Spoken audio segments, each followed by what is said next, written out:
I'd say that the Conservatives aren't necessarily finished because the Labor opposition look the worst option anyway. Appalling. Yeah. But here, Fred, she went and put Jeremy Hunt as the new treasurer. Jeremy Hunt was the sort of architect of the brutal lockdown policy. I wouldn't vote for Jeremy Hunt if my life depended on it.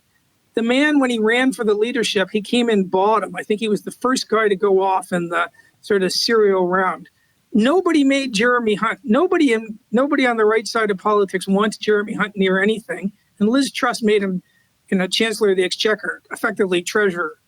So I don't know what kind of judgment she's exercising. She's just she's caved in on every front. It's you have to have a bit of despair. Right now, the best outcome, I suppose, is if Boris comes back. Yeah, well, it sounds like they've got similar choices that we have here in Australia. It's only Alberta and Italy that have decent choices. Now, quickly before you go, let's talk about the new speaker on the roster at the Worldwide Speakers Group.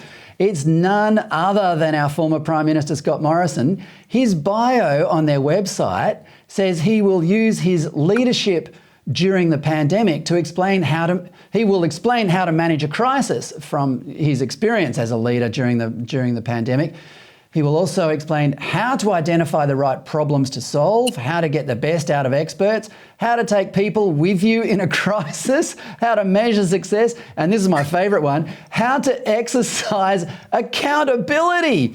James, did the secretive National Cabinet led by Scott Morrison exercise accountability for its draconian decisions? Well, I didn't know he'd moved into stand-up comedy. I mean, his leadership through COVID was appalling. He was appalling. I mean, the idea that people would pay, basically, if you put a not in front of every verb that he did, that would give you a pretty good idea. So if people look, we have one of the highest excess death rates right now. We have a higher cumulative excess death rate than Sweden. Everything we did was wrong. We've spent like drunken sailors. We've blown out the economy.